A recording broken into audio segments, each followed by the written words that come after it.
WUSA 9 Weather Watch is sponsored by Morgan & Morgan. Well, our weather will constantly be improving in the coming days as a cold front pulls away from the area. Cooler and drier air behind it. Highs only in the 70s on Thursday with 50s and 60s for overnight lows on Thursday night. That means on Friday morning, you're likely reaching for your sweater that you haven't put on in a while with those cool mornings and fall-like mornings ahead. We continue to track the very latest on Hurricane Idalia.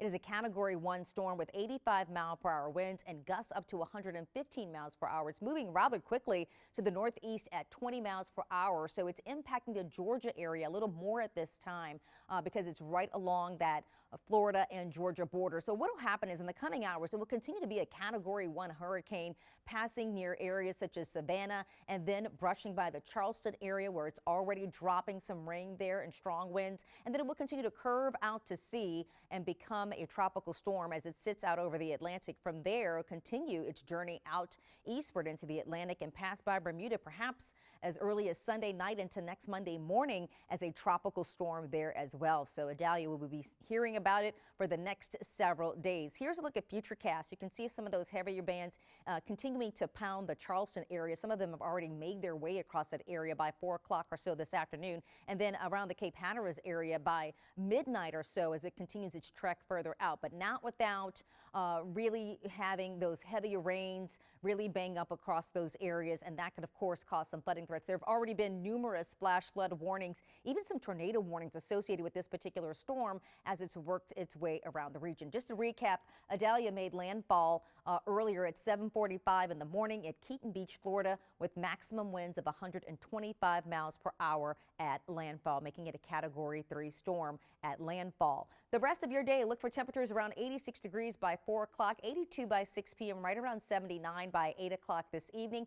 As far as rain, we won't have much of that to see, especially with this front pushing out of the area. We will continue to dry out. Now, Thursday, daytime highs are stuck in the 70s. Thursday night, look at this. We'll see temperatures down to perhaps the 40s across Winchester and Front Royal, 50s across Leesburg, Gaithersburg, Manassas, and around the Culpeper area. For Metro DC, around 62, 60 along the Anne Arundel area, and then 56 degrees in the Andrews area by Thursday night. That means early Friday morning, you're going to want a sweater because it's certainly going to feel like fall around there. The big holiday weekend, of course, is coming up. Look for temperatures in the 80s on Saturday, and then things get a little bit of warm and toasty from there. By Sunday, we're in the upper 80s to around 90, and Monday turning hot for the holiday with high temperatures right around the 94-degree mark. Looking at the next 10 days, our temperature trend shows that, that summer-like feel will also be back. It's a bit of a roller coaster ride from 70s and 80s back to the mid-90s as we get into next week. So it's not quite time